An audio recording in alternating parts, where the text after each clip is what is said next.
Welcome to Backyard Philosophy, a podcast where a couple friends grab some cold ones, sit around the fire, and talk about science, philosophy, and history. Crack one open, sit back, and get a good laugh as we discuss everything from automation to why the meaning of life is 42.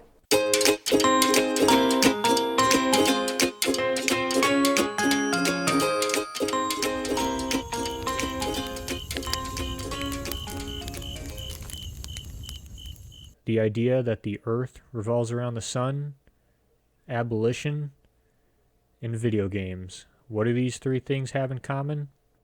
Someone's tried to ban every one of them. Today we're going to talk about suppression of information. Some people call it censorship. There's a lot of different words for it. We're going to talk about the long history humans have associated with suppressing other forms of information. We're going to talk about ways people got around it, the effects of it, historical effects of it, and a little bit about censorship in today's world. Before we get there, Mike, how you doing? What are you drinking? I'm doing pretty good, my friend. I'm drinking some Buffalo Trace, and this is going to be a hot topic for me because I do not like the suppression of information. What about you, Nick? How you doing? What are you drinking? Doing great. Going with the tried and true Coors Light.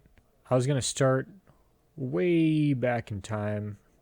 Probably not the earliest, but something I came across from a long time ago.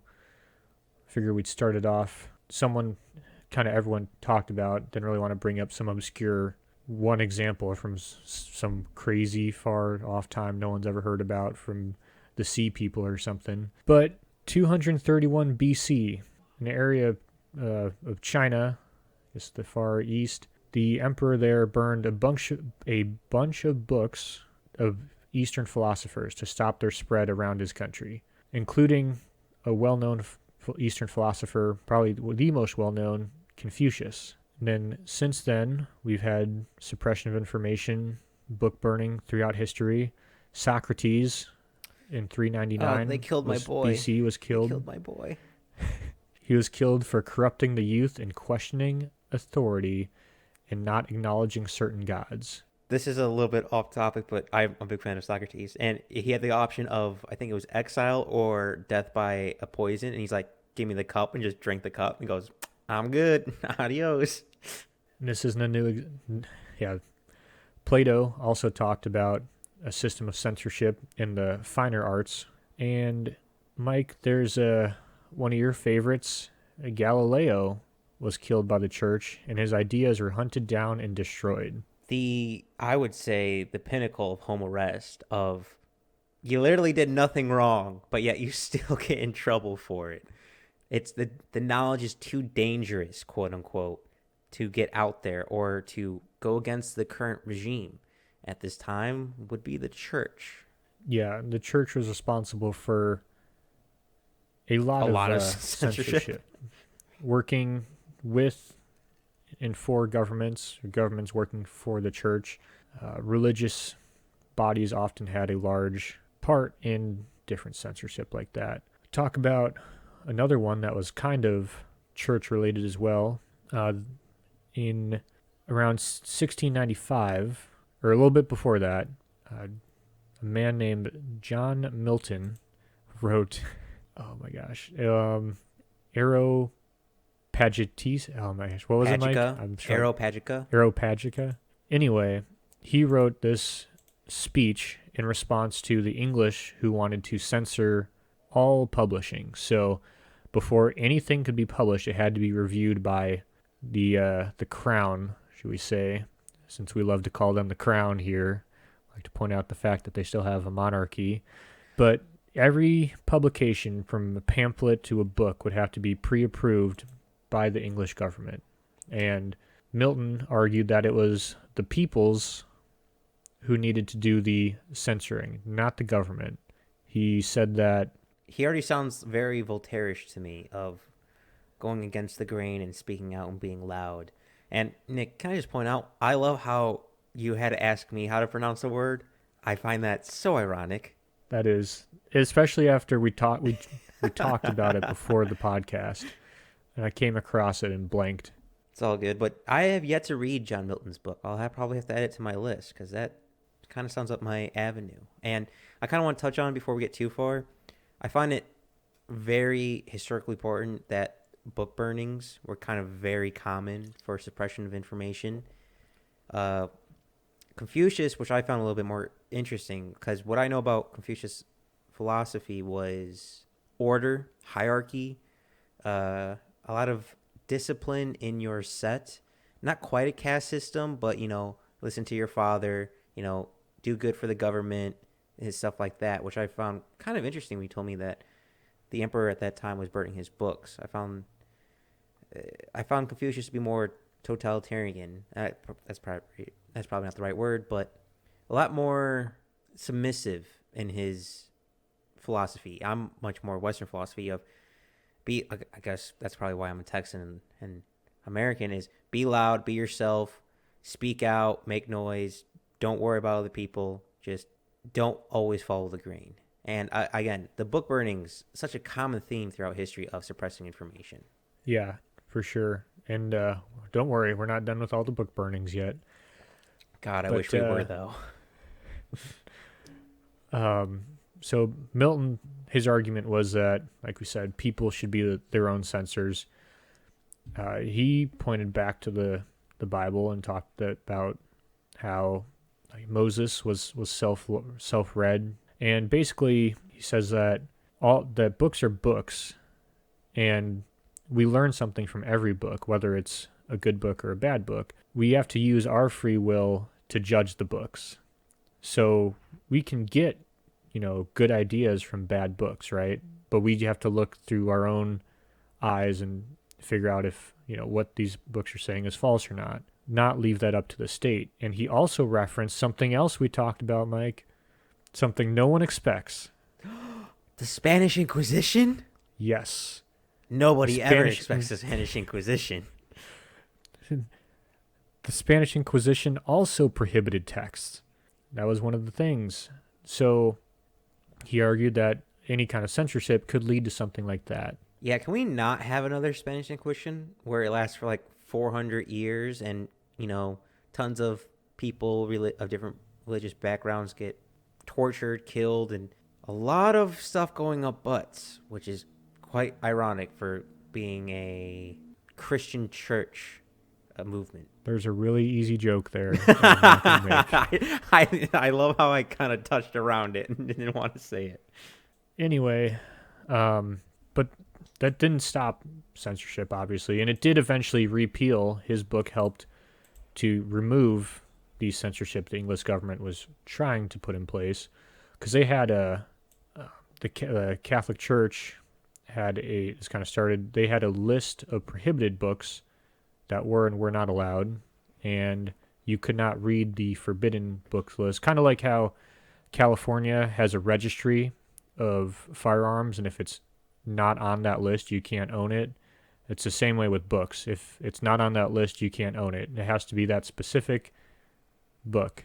Can't be like the abridged version or, the notes or something. It's got to be pretty strict on that and what they can and can't allow. Fun fact, there's still illegal books in America, even to this day. Yep. There's a lot of illegal books. And more are getting added to the list. Really? I did not know they were still adding more. Yeah. I was reading somewhere that there's the libraries have like a banned book day where they I forget, so that they celebrate the books that were banned the previous year. I don't know. By banned, do you mean banned from the country or banned from schools? I think banned from schools, maybe. I don't know. I didn't really read the whole thing. It was kind of weird to me. Books are still banned in America, which is so weird to me. Sorry, Nick, I interrupted your train of speech. Please continue. No. It's all good. It's all good. Don't need to censor yourself. That was for you. Thank you. That was for you. But this is my kind of thought with censorship, because after all this censorship that from the English government and other governments of the time, the Enlightenment followed suit. And I may be jumping ahead here, but I kind of want to give people this idea of, to me, it seems like after censorship, just because everything repeats in history, right? I think that after censorship, you find some sort of enlightenment. After all the censorship that Milton was writing against, and after the Confucius book burning, his philosophy spread across the East, and the Enlightenment spread across Europe. And so I think censorship leads to, but not always, people understanding the need for information. But that's not always the case, though. And I've got an example here for you. Oh boy. Germany, at the end of World War II, everyone knows the Nazis were famous for burning books. At the end of it, East Germany continued on not allowing certain books. There was still heavy censorship that took place. So, Well, was that because of the Germans or was that because of the Russians? well, that was, I don't know exactly. It's probably because of the Russians, because this leads into another point. Censorship is very common in Marxist governments. Yeah, I would definitely agree with that statement. China, North Korea, Russia, USSR, a couple countries that ends in stands. Yeah, Marxism is kind of bad, folks, and it kind of leads to book burnings. Yep. And we've been focusing on books and ideas, but suppression of information can take on a lot of forms. So in 1967, army officers in Greece took over the country, and they only allowed limited economic information about the country out. And because of that, it basically crippled their country because no one knew, like no one would invest in it because no one knew what was going on. It just kind of crippled business. So suppression of a lot of kinds of information can be damaging in its own right. If I'm not mistaken, I believe it was a Western monarch, but the royal member died, and the close council didn't tell anyone, so they could rule in their absent. So the lack of letting you know your monarch died led to people so-called behind the curtain ruling. So you don't know who was actually ruling at that time. So uh, not knowing your leader is kind of a important one. And Nick, suppression of information comes in all sorts and sizes. Like not letting you know what your so-called enemies are doing. I imagine a lot of wars just controlling the information, saying these are bad people, they did blah blah blah, even though it wasn't true. But you fed that propaganda to them that caused wars to happen. That I would say that's a type of suppression of information. Yeah, exactly. Another suppression of information I ran across was when Poland is a communist country. There's strict censorship in Poland because I don't know if you call it censorship, suppression of information, or just downright lying. You know, in like a Marxist-run country, you have to perform, right? So if the government wants however many bushels of wheat, tons of wheat, you have to give Potatoes it or to vodka. them. Now, whatever you give them doesn't necessarily exist, right? So if you put on paper however many tons of wheat were shipped, it never gets there. The communist government supposedly had no idea how dismal the economy of the country was because everything they were seeing said it was going great, right? Because no one wanted to be the guy dragging it down. No one wanted to get in trouble. So you just lie. And then all those lies eventually catch up. All those little lies that country is built on is just collapse. A house of cards, quite literally. And I didn't know about that with people lying and people fudge the books constantly in even modern society, but no one thought to investigate to figure out like, hey, why are food prices so high when we have X amount of food? I don't know. No, the government decides the price, right? So Oh yeah, I you don't. forgot. This is communist Poland. Yep. Yeah. It's not a market driven economy. Yeah. So that doesn't really work. But yeah. But so what I kind of think, we've had all these examples of suppression of information. I do think it will lead to an enlightenment, but I want to talk about I guess more forms of censorship. Now I don't have specific examples of these, but censorship or suppression of information isn't always, just making up one side or not allowing the other side. It can be, sometimes it's a scalpel of going and removing one or two words, changing it something ever so slightly, or sometimes it's a hammer, so just completely getting rid of all the information. But I guess the best way to relate this would be clickbait, Nick. I'm not tracking. So, this is kind of where I hop in because this is where I saw kind of. I'll jump back into history, but this is kind of different form of it.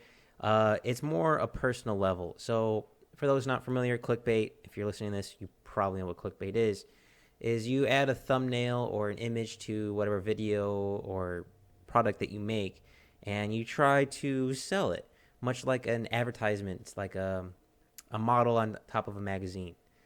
And you make it look the best. You change the words. You over dramatize. You add explosions in the background to make it a little interesting. Or like a news company, they kind of lead you astray. Like they take a statement out of place without proper quoting the context of it and to get your attention of it, the clickbaiting it. They're trying to get you to click on it. They're trying to change or give you knowledge that might not be true. They want to mislead you with information. And clickbaiting, whether it be an image or words, is some way a suppression of information. Like if I wrote a news article and I cut out 95% of what the person says and just took what I want from that person out of context, I can make someone sound horrible.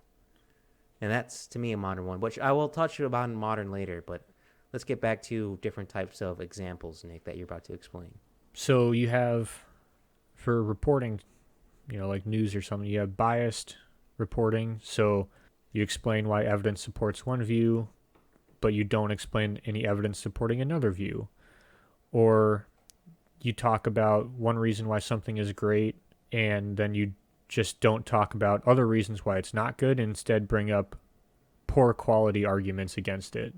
So like if you're comparing like Xbox and PS5 and you're trying to go back over technical specifications and someone's like, well, I just don't like the color of the Xbox buttons or something like that.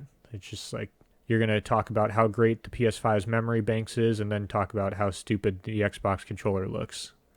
It's like there's real comparisons to make, but you're not making them. Cherry picking. Or you just find fault with the person making the other argument. Yeah, I mean, Scott, this is going back to caveman times, but simply screaming over a person or saying, no, you're dumb, and just like insulting them to get them to stop talking, to stop seeing a perspective from a different side. God, I would love to know how many people in the world have had arguments where the other person just yells and screams or insults them because they're losing an argument. Yep. Or another one that falls right in with this is saying that an opinion is held by all or many. Like many people or all people, majority of people prefer the Xbox over PS5. Like that's probably not true. It's like when people use statistics and percentages out of context to help make their side sound better. Yep. Or you only interview people from one side. So you interview 5 people who prefer PlayStation and no one who prefers Xbox, and like obviously everyone prefers the PlayStation. But that would make too much sense. But Nick, since we're talking about modern and history is still in the mind, if I could, I'd like to bring it back to the 1950s. Can I go a little bit earlier than that and then? Oh, absolutely, my friend. I got a bottle of bourbon, a glass full of ice, and talking with a good friend. We can be here as long as you want. So, before the Civil War, when the abolition movement was kind of gaining steam, but wasn't quite a national mindset, or I guess a northern completely mindset, much less the thought of any southerner. The abolition movement was trying to get their voice heard in the southern states of the United States. And they decided to just spam a bunch of letters to all the newspapers, to houses down there, and influential people, just spam them with just the abolitionist voice so that they could be heard, that they had to see They're putting it right in their face. So they wanted Congress to pass a law prohibiting abolition speak, because they were afraid it was going to ignite a slave rebellion. That was their justification. But, and so all these letters were still coming in. So something had to be done, right? Well, a lot of times people would just go to the post office because the post office knew what was happening. They knew what it was. They weren't quite sure what to do. But so they wouldn't deliver them. They just kind of hold them. And people would come in from the communities and just take them and burn them all, so that no one had to read them. And just like I think all forms of censorship, it almost makes it worse because now everyone's curious about these letters everyone's burning, right? People want what they can't have. So if you burn a book or a paper, I want to see what is written on it. Yep. And you had there was gag laws in place in the governments. You couldn't talk about abolition. There was, you couldn't talk about it in the streets, but people still found a way to get it out in public. So that was one story that I wanted to bring out, just because there's always a way. I want to point out there's always a way around it. And oftentimes, just another example of how censorship leads to almost the information getting out more than if you just left it alone, I feel like. Sometimes the hardest thing to do, but sometimes the best thing to do is do nothing. But so you had a story from the 50s. Yes. Let me set the scene for you. It's the end of World War II. The superpowers that remain, mainly just Russia and America, every other country's kind of rebuilding or devastated, kind of divvied up the world for a little bit. Russia, being a Marxist country, quickly imposed communist ideas to a lot of these countries in the USSR and their allies. One of these countries being Korea. This suppression of information, saying that the Western world, the Americans, the Western Europeans, all these other people are starving. They have terrible lifestyles. They want to come live in these countries. We're lucky to have what we have. They lied to their people so that way people don't leave. Two, people don't want a regime change. It's amazing to me how it seems like I don't know if this is the same thing for you, Nick, but in both current and past, the suppression of information is simply to hold on to power, not necessarily influence as a society. It's more power based. I think there are outliers, but I would say overall that's the current theme of it. Do you concur?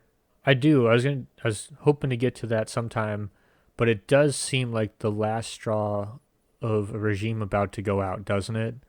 Like the church before Enlightenment, this emperor before Confucianism, wherein it took root. You got a gag order before the abolition movement took off. It's a last-ditch effort, and it never pays off, but, history always repeats itself. And one thing that communism was kind of good for was showing how bad it was.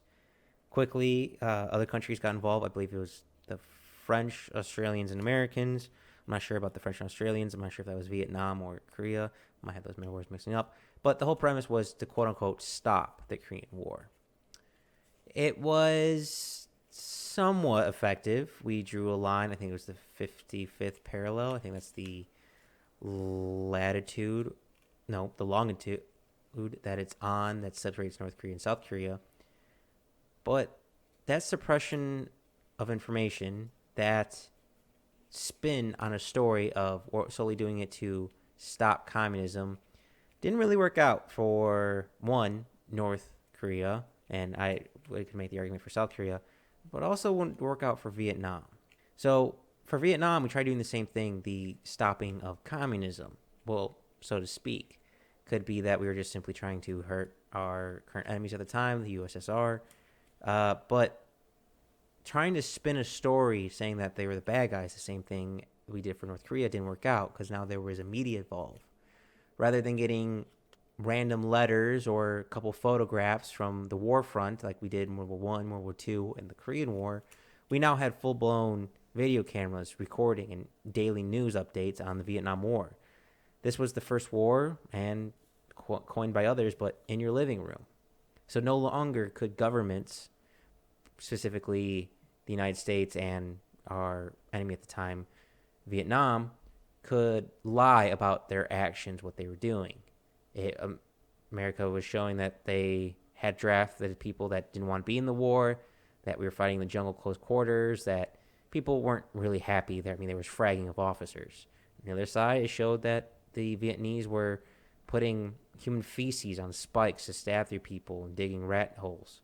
It was the first time where the suppression of information could not be avoided in wartime. And moving forward, because of that, Vietnam was a communist country for a little bit, then became normal. North Korea, unfortunately, didn't have that. Now they have suppression of information.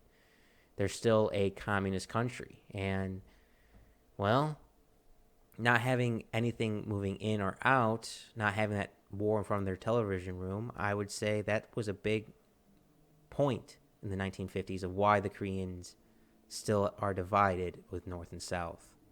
Of course, I could be oversimplifying things, and I probably am because things are always a little bit more complex than they seem, but simply the lack of knowledge or both sides of the fence not sharing information is what caused such a divide between the country. Yeah, that's probably such a divide is kind of an understatement for that divide. But it was a very common theme to me for monarchies, fascists, and communists to control the media. I feel like if you're a dictator, that's the first thing you do when you get in power is control the media. Because if you control the media, no matter what you do, it doesn't really get out. If everything you do is in secret, it doesn't matter. Whether you're a Middle Eastern oil baron, a leader of an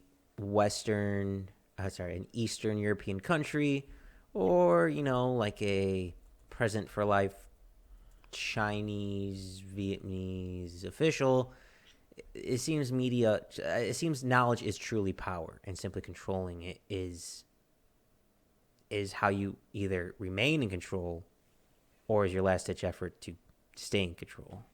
Yeah, well, like one of the great ironies of our time, that democracy dies in darkness, the official slogan of the Washington Post.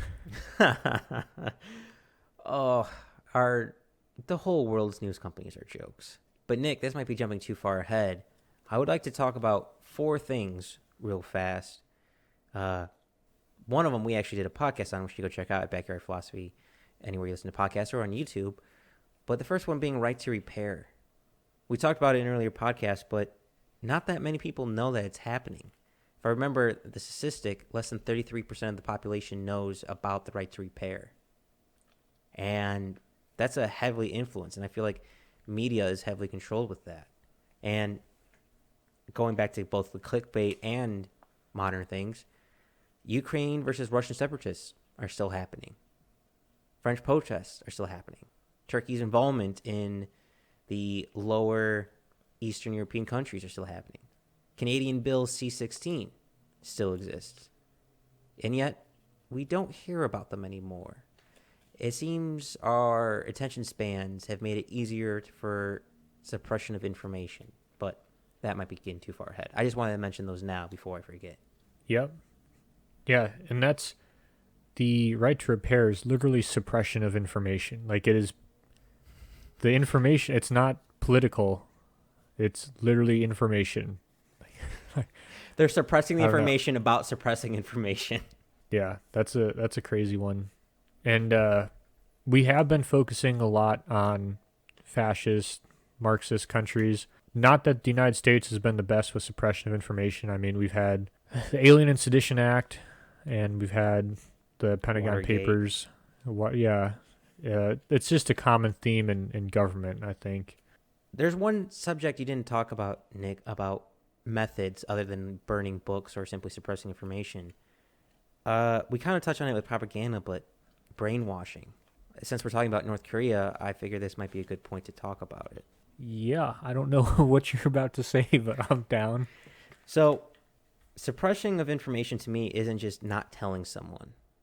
It's also giving someone information, but giving them wrong information, a red herring, so to speak. And none may be better than the master himself of Kim Jong-un in North Korea of brainwashing and manipulating his people to believing he's a god. And for, jokes, because, movies. Well, he doesn't have a butt. Damn it, you beat me to it. He can talk to dolphins. He burns so clean. There's no need. Oh, God. But that, I would also say, is suppression information. When you tell your people, whether it's back around, 100 AD or now, that your leader's a god and you have nothing to compare it to, you have no other information, you have nothing to access more information, I would say that is a suppression of information. When you don't have the right or ability to look up stuff and the government is actively trying to brainwashing you, sending those pamphlets, sending, fake grocery stores. To me, North Korea is the golden child right now in the 21st century for suppression of information. Yeah, it doesn't get much better than North Korea. China close second, but easily Olympic gold goes to North Korea. Is that the first time North Korea's ever won gold? Yeah, pretty much. But brainwashing, I think, is a form of suppressing information. If it, for some reason, when researching this, I kept thinking about Fahrenheit 451, which is a very famous book and is also one of my favorite books, of how there's only 3 books. In the book, they only talk about like the 3 books you need to read: the Bible, I think Founding Fathers, and something else. I can't quite remember.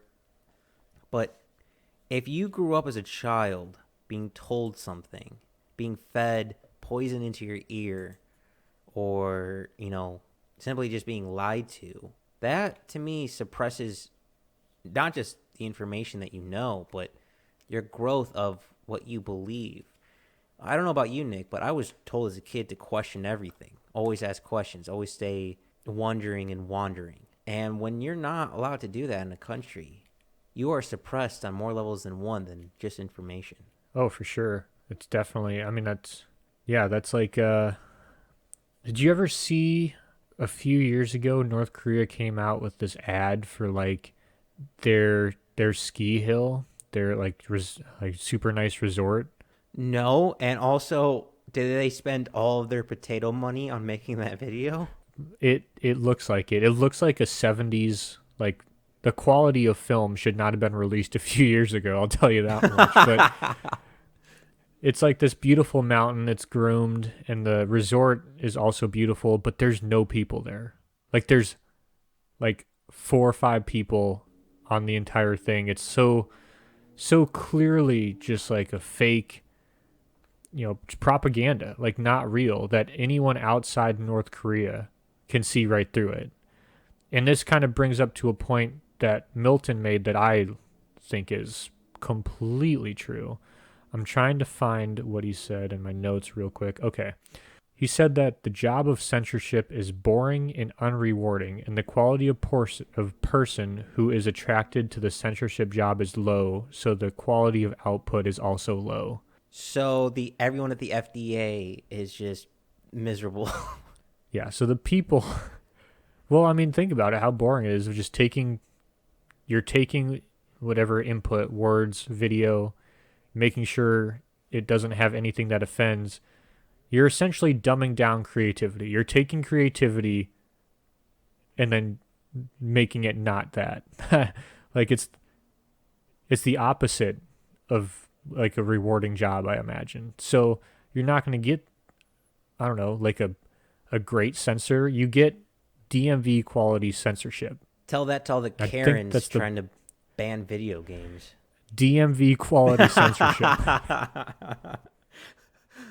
Oh, well, the FCC just won't let me be, or let me be me on MTV. So, yeah, it's amazing how far and yet how little we've actually gone in terms of information.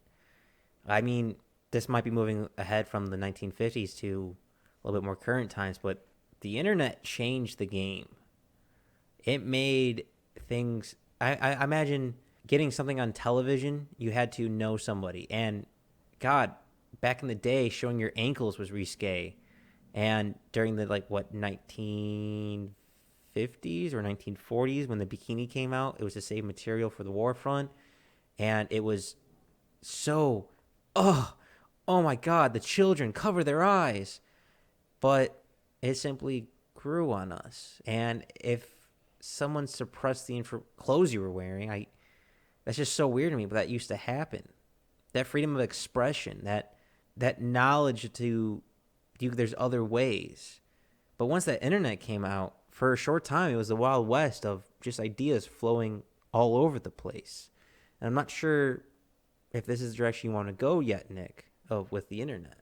Yeah, I pretty much said all my points. The only, I don't think it needs to be said, but people are going to complain if we don't say anything. We've talked a lot about censorship. Yes, the United States does have a First Amendment in response to censorship, but we very quickly, within a decade, went around and did some very anti-free speech legislation was passed. So, oh, don't worry, I'll get just to Twitter because and we Google have a soon. First Amendment doesn't mean that we are completely protected from censorship at all. Like I said, so just a decade after the Bill of Rights was written, not 10 years, ink still drying, we go and censor newspapers. So censorship is always just right around the corner, and not surprisingly, it's happening in our time. Mike, why don't you tell us about it?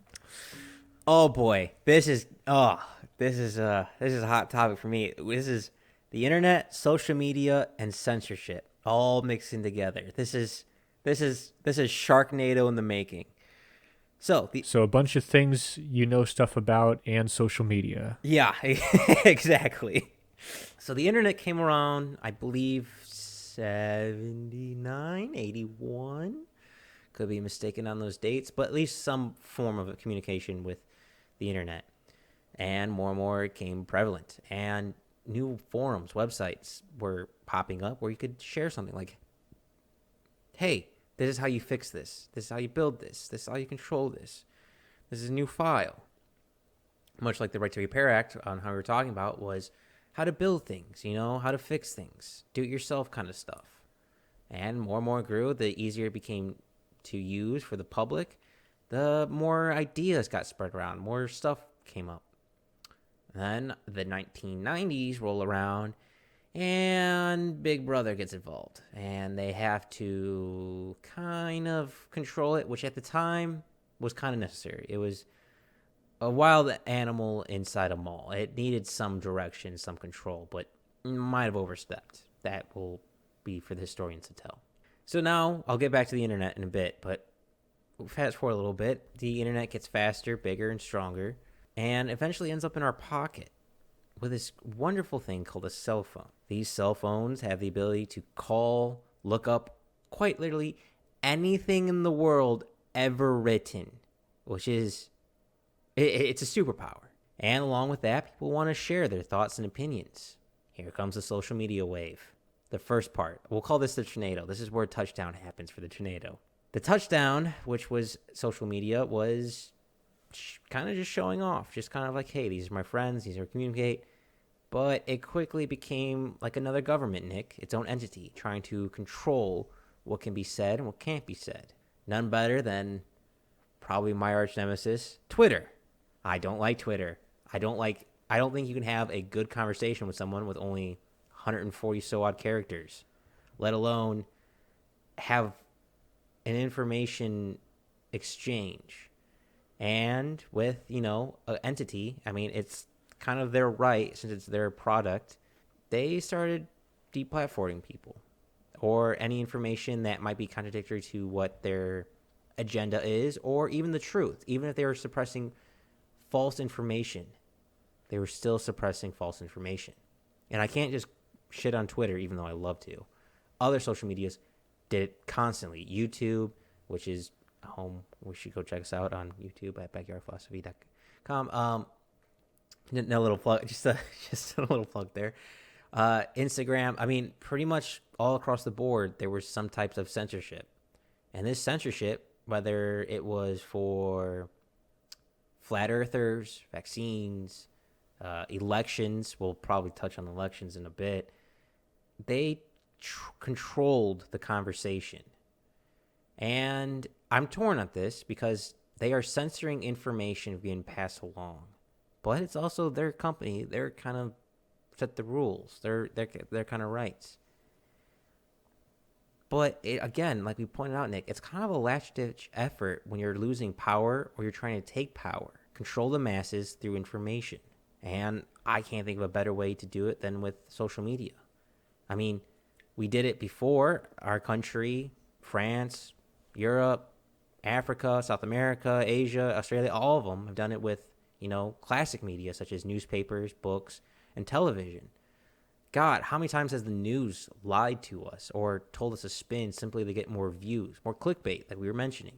I know every time the media talks about my occupation or anything loosely related to something that in my field, it's wrong. Anytime they talk about my dad's occupation, it's wrong. And my mom's occupation, it's wrong.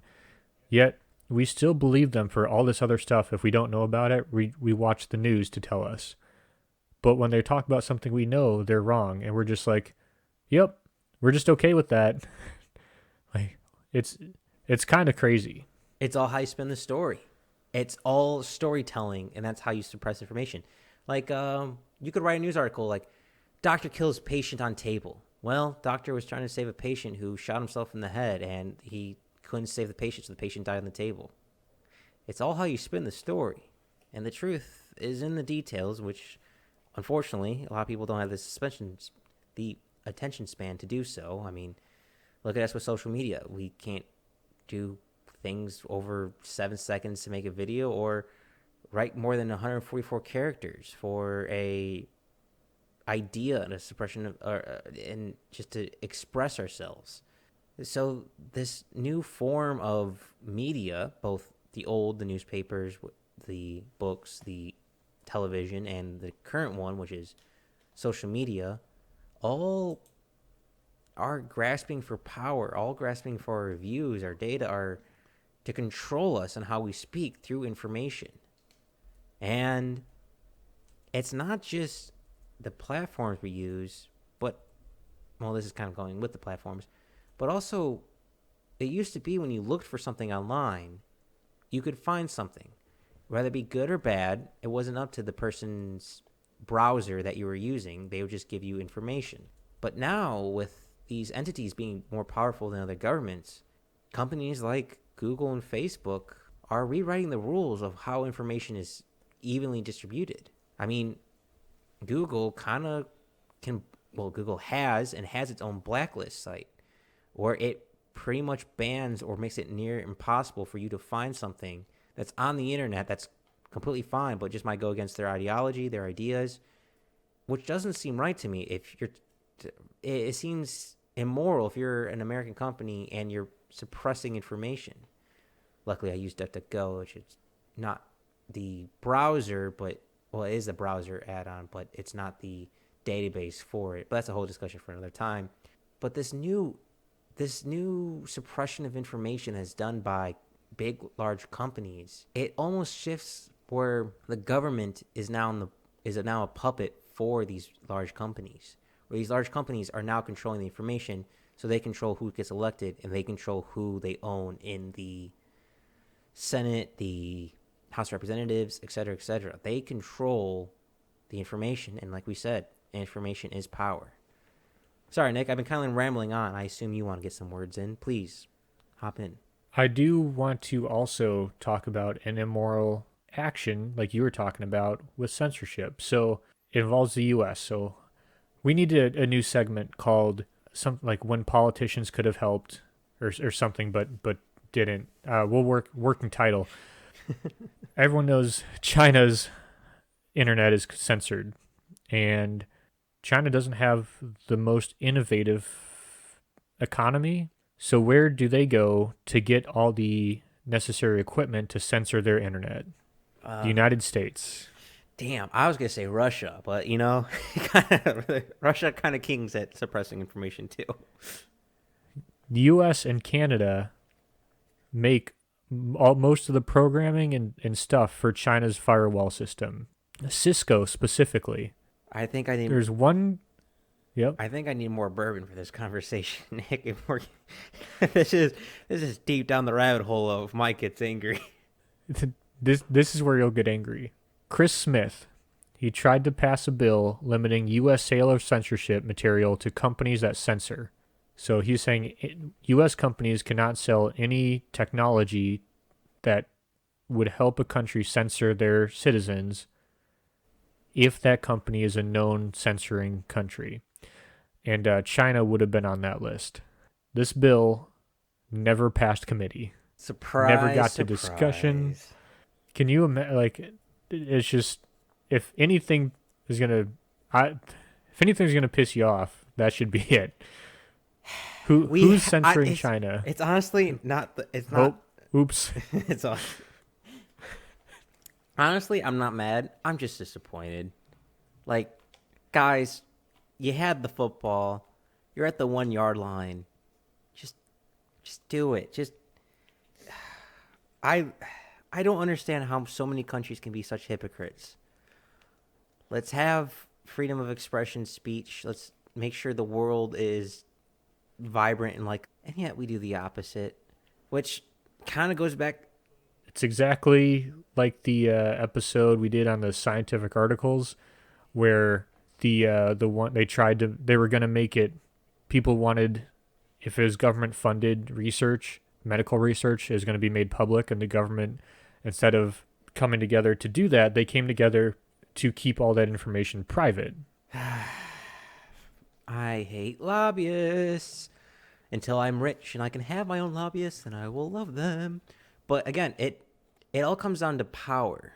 It to me now with the 21st century. Correct me if I'm wrong. A lot, perhaps not for the Western world. I would say Eastern world, it's more traditional power, just who's in control. But for Western world, I would say the suppression of information has to deal with a lot with money. If I can suppress or not tell people information, they'll buy my product more. Like, imagine. We all know, I mean, myself included, I'm probably wearing some sweatshop clothes, something unethical clothing, or at least I have some of the unethical items in my house. If you have a cell phone. For real. But imagine if that information was more prevalent, more public. People would probably change, and that would cost a lot of people money. Now, granted, you can make the argument that people don't want to know about bad things. They want to be drones and sheep and not be told the bad things, but information knowledge is neutral. It's neither good nor bad. It's how you interpret it or how you handle it. Like, again, with the sweatshop clothes, you could take it like, oh, this is awful, I feel so bad. Or you can say, hey, now I know I can make a change. But I think now, instead of with the Western world, instead of being kings, monarchs, and control, it's more about money, because now money is power in the 21st century in the Western world. Yeah, and people are trying to hold on to it. It really does seem like a last-ditch effort to hold on to power, because when like Instagram came along, everyone was saying, "Oh, this is the end of Facebook and this is the end of Twitter," and it kind of seems that way. Like it kind of, I mean, I don't know. Everyone's kind of getting off Facebook, and I don't know exactly the reasons, but I know a lot of people I know are getting off Facebook just because of the censorship. Well, speaking of censorship and suppression of information, and we were talking about social media, and I mentioned Google. Google is a very hydra creature. It's many heads, many different avenues. On one hand, it's done wonders for the world of helping people find stuff, learn stuff. On the other hand, it's also hid information away from the world. One simple one would be Google Maps blackouts, which I did not know until researching this. Google blacks out certain zones that it owns, or military bases, which military bases make sense to me if you're working with a certain country. Like, hey, if a certain country asks you, like, hey, can you black this out? Sure. But they also black out their own information. But yet they have the right to display your information on the map of what the top of your house looks like, what the front of your house looks like, and make it public information. But yet they won't do the same. They're suppressing their own information so you don't know about it and simply exposing yours. I found that very interesting. Yeah, that's pretty messed up. It reminds me of a Mark Twain quote. Censorship is to tell a man he can't have a steak just because a baby can't chew it.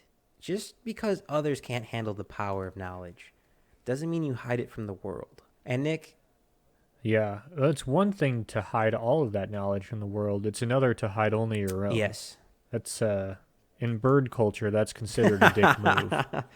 I thought that was a blue booby move. No, no bird Either joke. or. You didn't like it? No. Aw, sadness.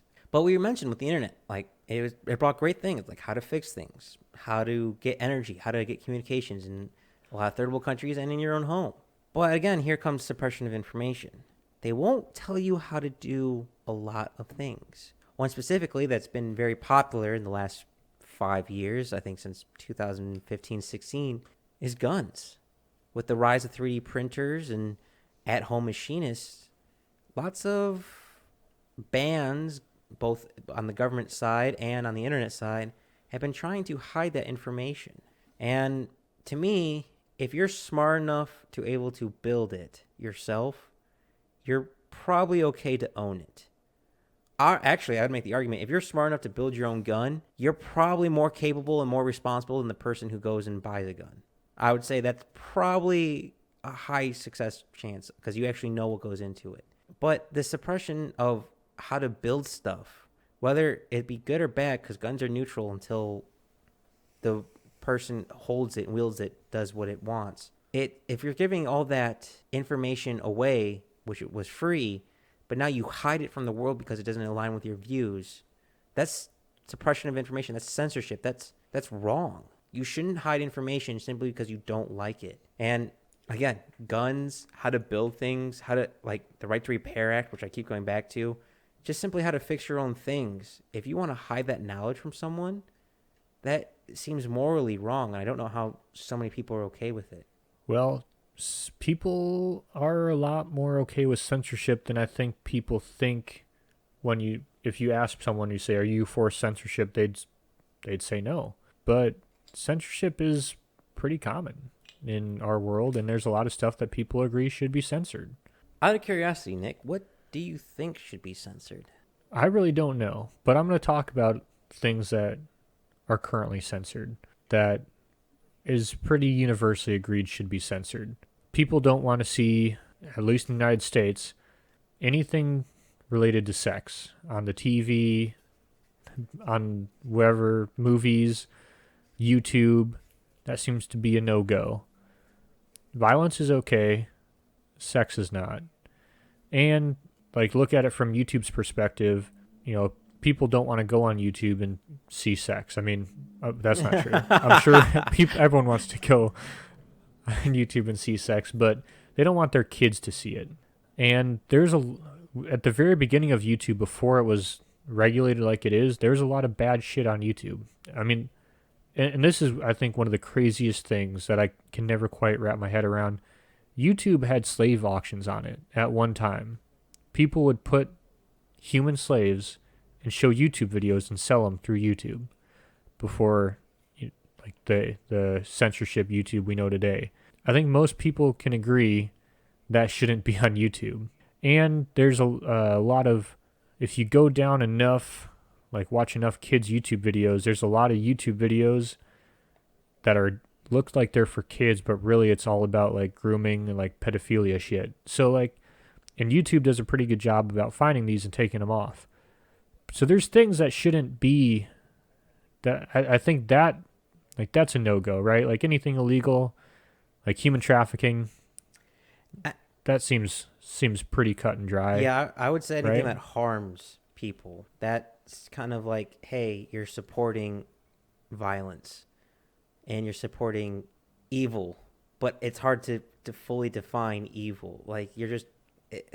well, one, I want to say, the nudity thing is an American thing. Violence is in another world. It's kind of cultural based, but I think we can all agree that the people who are auctioning slaves and the pedophiles should be, find a long rope and a short fall, if you catch my drift.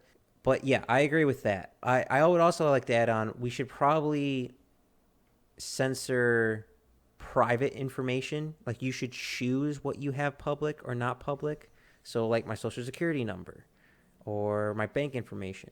And I would also add on to, I want to be careful with my wording here, but security of lives of current occupants. So a soldier or spy who's overseas, suppress their information so they don't get exposed. A police officer, a nurse, even a criminal, suppress the name of the criminal so the family doesn't get the backlash of whatever that criminal did. I can see that being suppressed. But who controls that and how it is done is a very delicate situation. It's almost like do a little evil for greater good, especially when it comes to national security, suppression of information. That one is a complicated one to me because I see both sides of the argument. Yeah, and that's the biggest problem with censorship, right? Is it's you give an inch, they take a mile. You agree that we all, like we said, human trafficking should be censored, and so, but then whoever's in charge, turn around and say, well, this could be human trafficking related. It's like, okay, but is it? And I don't think censoring is the right word for like those slave auctions. Not exposing, but like still, but not hiding it. So, but not hiding, I mean, don't release it to general public, but grabbing that information and then sharing it with the proper authority so that shit comes to a stop. But maybe not support. I mean, if you simply let everything shown, you're one way or another supporting it. And when something that evil and that cruel, yeah, I don't think you should share it with the public, but you should still not ignore it.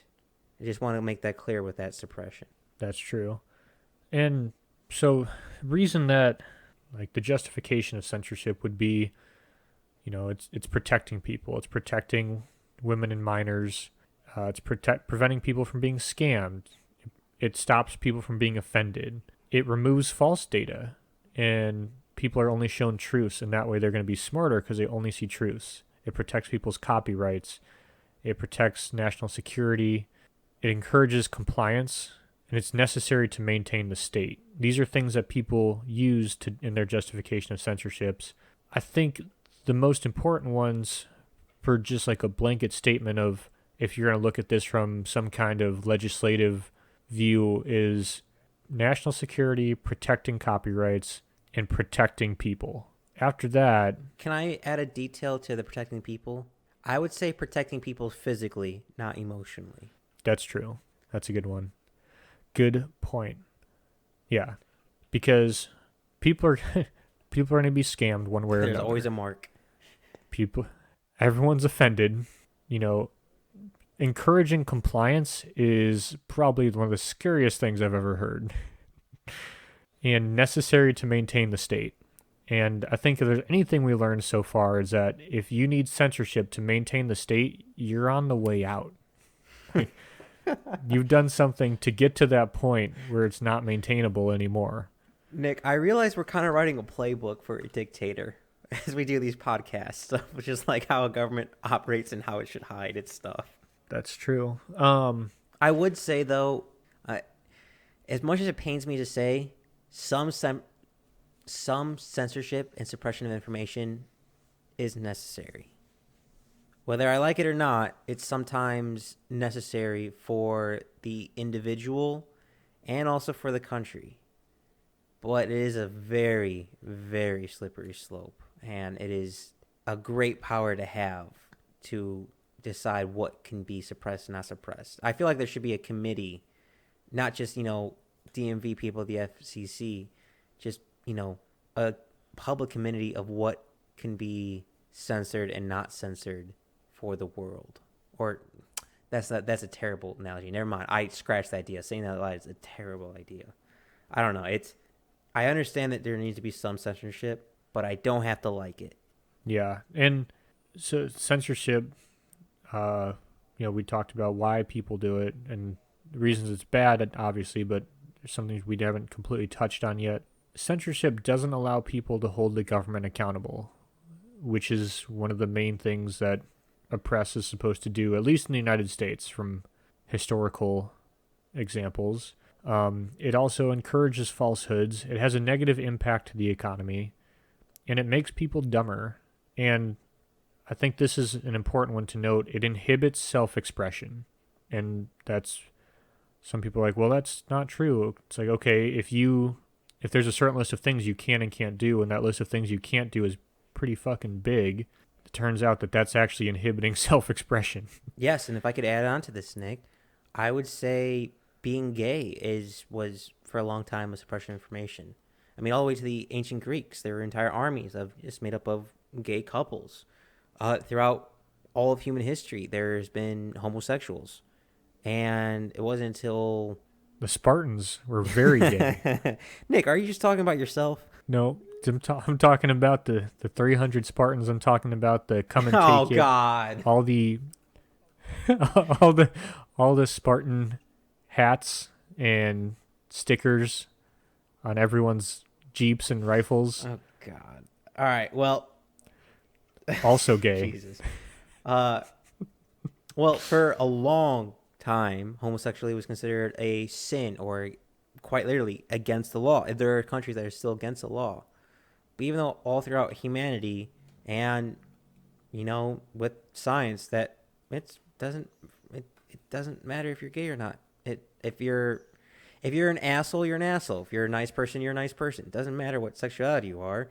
But I imagine that suppression of information was quite damaging until, I imagine how many people came out of the closet due to social media and the internet, knowing that they're not alone, other people, just having the knowledge that they can stand with other people like them. No more suppressing information, like no more brainwashing, saying that if you're gay, you're going to hell. If you're gay, you're something's wrong with you. It was brainwashing, it was suppressing information of knowing, oh, this doesn't mean jack shit. Like, you can be a fool. It's like when people say the young are foolish and the old are wise. You can be a fool when you're young or a fool when you're old.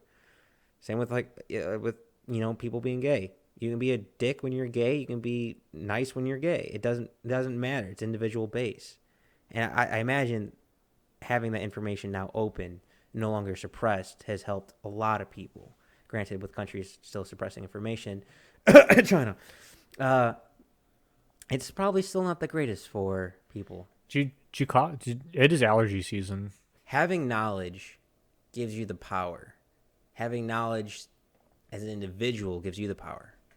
But it also strikes me very interesting that the government has the right to censor itself from you, but you don't have the right to censor yourself from the government. Yeah. Isn't it crazy? And I just wanted to, we talked about in our mini episode where, if you have nothing to hide, you have nothing to fear. Okay, well, if I have nothing to hide, why are you investigating me? I mean, I don't think it's gets much simpler than that. But yeah, the government can look up all this stuff about you, and we are pretty restricted in what we can know about the government. Yeah, imagine if we had... And what about, and it's not always hidden, right? Like, you can get a Freedom of Information Act for a lot of things, but it's not hidden in that sense. It's hidden in all the bullshit you have to go through to get that information, right? And then be able to interpret it. Yeah, it seems very... Oh, well, one, they can have redacted information where it's completely blacked out and you can't tell. But two, how come the civilian has to jump through so many red hoops to get information or to ask for information? But yet, police officers or the government can just ask a judge and quite literally in a few hours have a subpoena for information on you. It seems like the process should go both ways. It shouldn't be one versus the other. Definitely should. I thought it was funny in today's day and age where books are getting banned left and right. I was like, man, it's going to be hilarious when the feds break into my house and they rush right past my guns and just start taking my bookshelf. I might physically cry if I had to witness a book burning. Nick, have you seen the new adaptation of Fahrenheit 451 with Michael B. Jordan? No, have I you haven't. read Fahrenheit 451? Nope. Well, I probably know yes, I should. even if you don't want to, even if you're on a plane coming to visit someone, you should download like Fahrenheit 451 or something like that. I think it's like $4 on Amazon or something like that. Very cheap, but so very true. And for those who are not familiar with Fahrenheit 451, the premise is these firefighters, I use firefighters loosely, go around and burn artwork, poems, books, kind of freedom of expression items. So anything that's kind of different and doesn't follow the guidelines. The reason why it's called 451, because I believe that's the temperature when paper at the time ignites. You had me at firefighters and burning, and then you lost The me. firefighters are the villains in this, Nick. Oh, it's like the only time. Usually it's the cops. But they go around and try collecting anyone who is passing information and anyone who has information. And the reason why I bring up the modern habitation is because I like how they did the twist of it. Instead of just, physical books, they were uploading information to backdoor internet services of books, artwork, paintings, and stuff like that. They were having hard drives for it. And I feel like that was very telling of our civilization, where you have to have back forums to share information, to preserve books. Because I don't know about you, Nick, but I don't think any book should ever be banned. I had to read some horrible, horrible books in high school, which I hate. Granted, I probably didn't read them. I probably just spark noted them. But just because you don't like it doesn't mean you get the right to have it disappear. It should still exist. And I don't think any book, any art or creation has the right to be hidden and suppressed from the world. So, two things. One, you should check out Wikipedia has a page called List of Book Burning Incidents. And it is honestly insane how many books were burned, like throughout, like, it's wild. Or events, book burning events. Second, I don't know, have you heard about the Minecraft server? But in it is like a library of just a bunch of like books that are blocked in a lot of countries.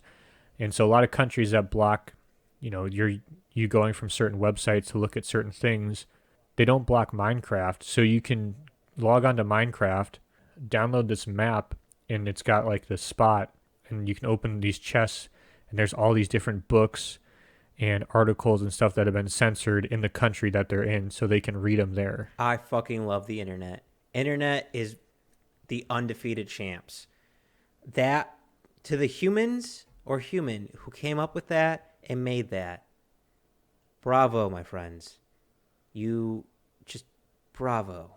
It's called the Uncensored Library, and it literally looks like a giant French castle, and in the inside each room is modeled after whatever country, and there's the books are in there. I fucking love the internet. And it currently has 200 books and more are added all the time. It includes articles by censored, jailed, and even murdered journalists. That's like a digital version of the Library of Alexandria, pretty much. Yeah.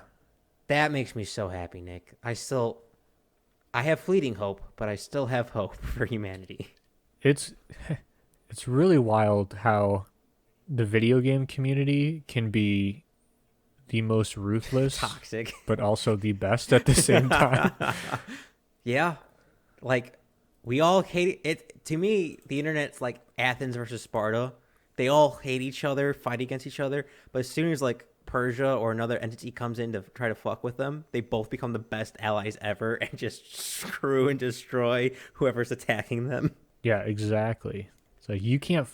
Only we can fuck with these people. Only we can tell these people we banged their mom. Back to the days of the Modern Warfare servers. Good old Modern Warfare 2 free-for-all on Rust. There's a few things that I wanted to touch on real quick. In modern times, more and more news outlets are being bought up by one or two companies, turning into one single company, monopolies, and which has resulted in censorship, obviously. Honestly, a really good job of this was covered in Anchorman 2. But this leads to less muckraking, less investigative journalism, and results in just bland news. And I think we can all agree there, as well as academic freedom of speech. And we touched on this in our Conspiracy, the Scientific Articles one, where we talked about the biases and just what you have to do to get your article published, your journal published. And it's more political than scientific. And that may not seem like a form of censorship, I guess, but if you're not allowing scientific information out because the politics don't align with your view, that's pretty much the definition of suppression of information. And these aren't articles that are being withheld because of they can't be recreated or nothing. Scientific articles get published every day that can't get recreated in conditions. So I don't understand why we can't publish these articles and then people review them after they're published, because there's a lot of articles out there right now that are doing tons of damage for this that have been approved. I mean, it's like, why not let them all through?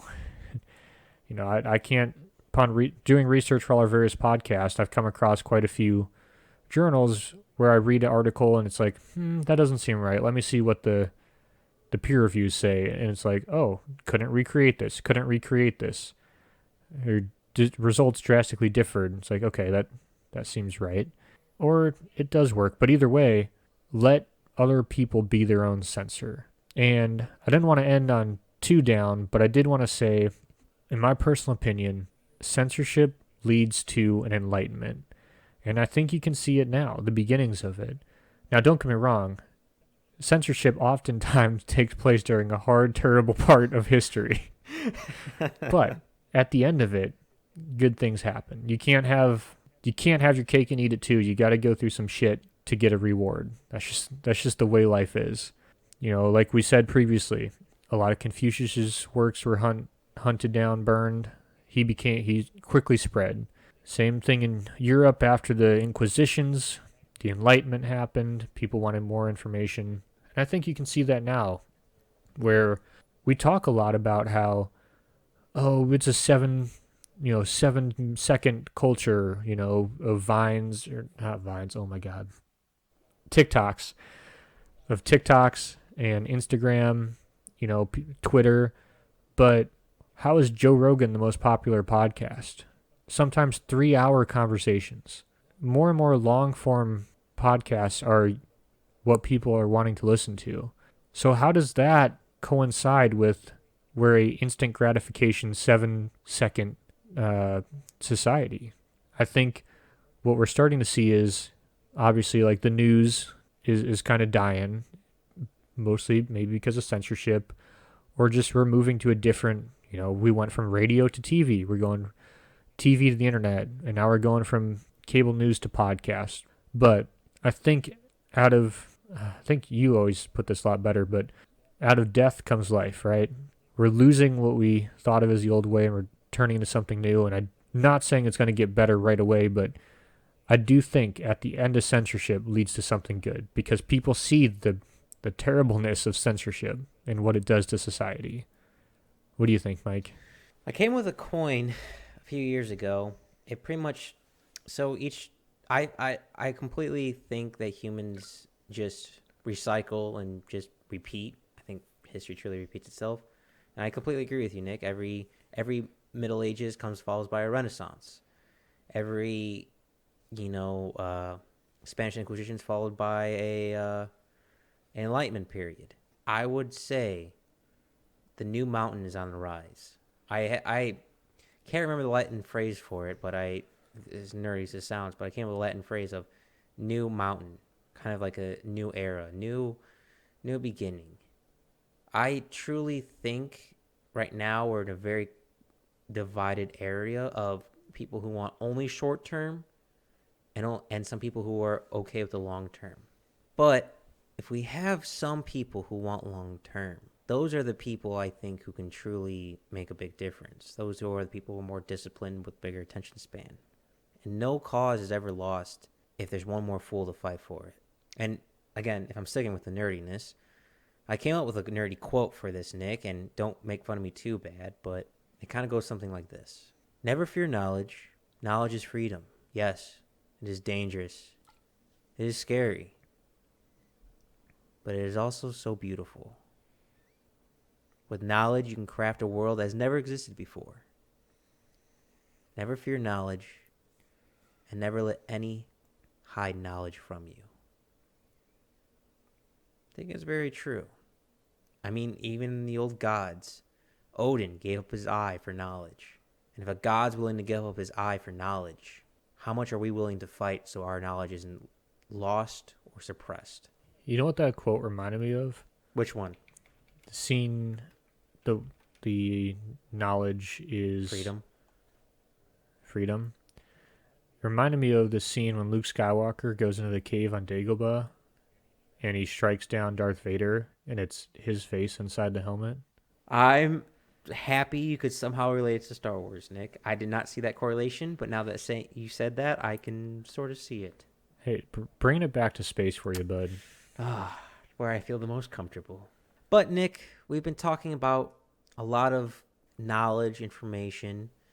Out of curiosity, where could people find us, and what book are you reading? Please tell me you're not burning it. Only for survival. I'm reading Deep Survival. It's basically who lives and who dies in survival situations. And, it's kind of, mental attitude, really. It's all it is. You get focus, purpose probably more than anything. But you find us on Instagram, and you find us on YouTube. What are you reading, Mike? Well, I was going to say, can they find us on Twitter after I shitted on Twitter so much? Don't even want to talk about Twitter.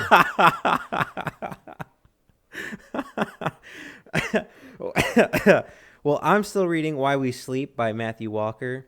I'm probably going to be reading that for a while because I'm still in my busy season, so I only get maybe a chapter every so days. So apologies for everyone listening, but that'll be the book I'll be reading for a bit.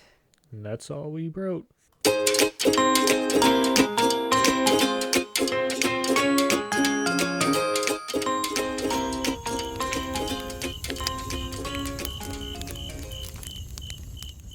Thanks for listening to the Backyard Philosophy Podcast. We rarely finish a podcast without missing a point we wanted to bring up, so let us know what we forgot. And if you have a topic you want us to talk about, let us know at Backyard Philosophy on Instagram